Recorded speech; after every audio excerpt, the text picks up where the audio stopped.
Something is fundamentally broken in America. Picture this. A registered nurse and her husband, both working full-time jobs, get paid on Friday. By Tuesday, just 4 days later, they're down to their last $300. I feel like my husband and I are doing everything right. We both have good jobs. I'm a nurse. I'm a registered nurse. I work full-time. He works full-time. We just got paid this past Friday, right? We paid the mortgage, bought some groceries, put some gas in the car. And guys, it is Tuesday, and we have like $200 or $300. This isn't a story about reckless spending or poor choices. This is the new American reality, and it's happening to millions of families who thought they did everything right. The numbers tell a story that's hard to ignore. Right now, 24% of American households are spending over 95% of their income just to survive. Not to thrive, not to save, not to get ahead, just to keep the lights on and food on the table. And here's what makes it even more shocking. 1 in 5 of those families makes over $150,000 a year. More than half of Americans with an income of $100,000 a year or higher say they're living paycheck to paycheck. This may be the result of a sneaky behavioral phenomenon called lifestyle creep. Lifestyle creep is the common pattern of making a little more money and starting to spend a little bit more money. It happens almost automatically. Let that sink in for a moment. Six-figure earners are one unexpected car repair away from financial crisis. The promise was simple. Go to college, get a degree, work hard, and you'll be fine. But that promise has expired. In major cities across America, making $100,000 a year no longer guarantees you can afford basic necessities for a family of 3. In at least 25 of the largest U.S. cities, that six-figure salary that used to be the gold standard, it doesn't cover the basics anymore. The average American household now spends $6,545 every single month just to exist. Housing alone devours $2,189 of that, and that's just the average. In cities like New York or San Francisco, you can easily double that number. Transportation takes another $1,110 monthly. Food, utilities, childcare. It all adds up to a treadmill that never stops, where you're running faster just to stay in place. Here's where it gets personal. 37% of Americans can't cover a $400 emergency without going into debt. Not $4,400. That's less than a modest car repair, less than an emergency room visit, less than what it costs to fix a broken furnace in winter. And childcare? Let's talk about the expense that's crushing young families. Heidi Ford of Jacksonville, Florida, intended to go back to event planning full-time after having her daughter Willow. But then she discovered that even part-time childcare would cost nearly as much as her rent. The average annual cost of center-based childcare in America is over $15,000 per child. In Washington, D.C., it's $24,000, more than 4 times the cost of college tuition in that area. In many states, childcare costs more than state college. Parents are literally paying university-level prices for their toddlers to have somewhere safe to go while they work. For 70% of families in a recent survey, the cost of raising children has become too expensive. It's not just an inconvenience, it's reshaping American life. 43% of Americans say insufficient money is the primary reason they're limiting the number of children they have. The decision to have a family is now a luxury calculation, not a natural life milestone. The math simply doesn't work anymore. Between 2018 and 2024, the cost of housing doubled. The cost of a new car doubled. Meanwhile, purchasing power grew less than 12%. Wages haven't just stagnated, they've been utterly demolished by the cost of everything else. Let's look at what changed. For decades, from the 1940s through the 1970s, a single middle-class income could comfortably support a family. More than 60% of households back then relied on one economic provider. One person could pay for a house, healthcare, education, and retirement savings.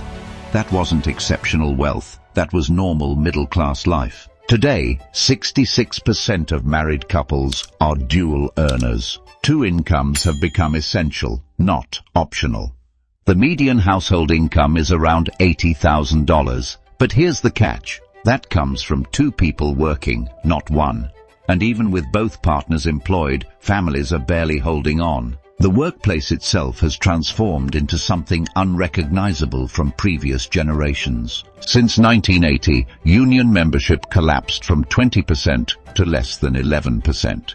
That means millions of workers lost their collective bargaining power and access to benefits that previous generations took for granted. 1 in 3 private sector workers now has zero access to an employer-sponsored retirement plan. 26 million Americans work as independent contractors or in temporary arrangements. No health insurance, no paid vacation, no unemployment protection. The gig economy promised flexibility and freedom. Instead, it delivered insecurity and anxiety, where even full-time work doesn't guarantee stability. Healthcare costs have exploded. Since 2000, the average cost of family health insurance increased by over 300%, vastly outpacing any wage growth. Housing prices rose 120% during the same period, fueled by a shortage of over 5 million housing units. College tuition at public universities grew 175% since the 1980s, even after adjusting for inflation. These aren't small increases. These are seismic shifts that have fundamentally altered what's possible for working families. Here's what breaks my heart about this. 60% of Americans live paycheck to paycheck at least part of the year. Only 44% of families have enough savings to cover 3 months of basic expenses. That means more than half of the country is walking a tightrope without a safety net. When unexpected expenses hit, and they always do, families have nowhere to turn except credit cards.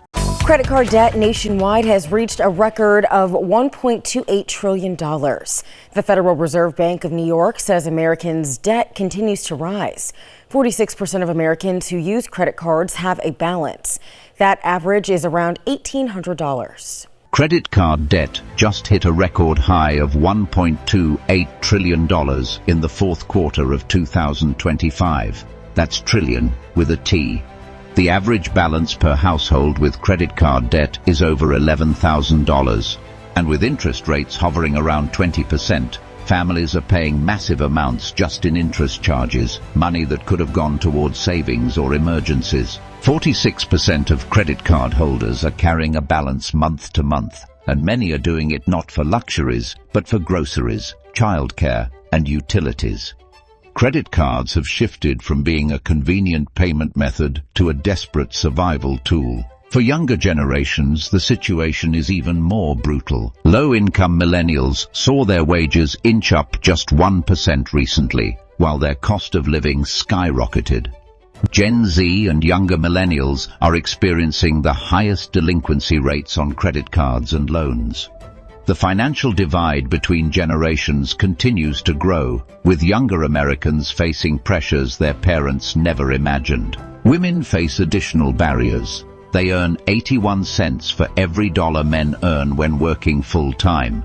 50% of female cardholders carry credit card debt month to month, compared to 43% of male cardholders. 35% of women with credit card debt say it's primarily from day-to-day expenses like groceries and childcare, compared to 29% of men. The labor market has fundamentally broken its promise to workers. Between 1979 and today, labor productivity increased more than 60%, but real hourly wages for average workers grew less than 20%.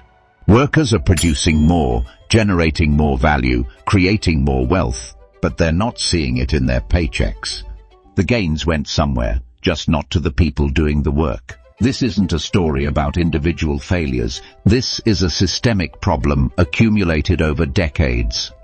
The transformation of the labor market, the loss of jobs with benefits, the explosion of precarious work, and the stagnation of real wages have all combined to reduce what a single salary can provide. Add in the relentless increase in housing, healthcare, education, and childcare costs, and you get a perfect storm where dual incomes have shifted from optional to absolutely necessary just for basic household functioning. The American dream hasn't disappeared, it's just gotten a new price tag. And for millions of families, that price is simply too high to afford, even when both partners are working full-time, even when they've done everything society told them to do, even when they've played by all the rules. The question isn't whether families believe in the American dream anymore. The question is whether the American dream believes in them. How many jobs are you working just to stay afloat?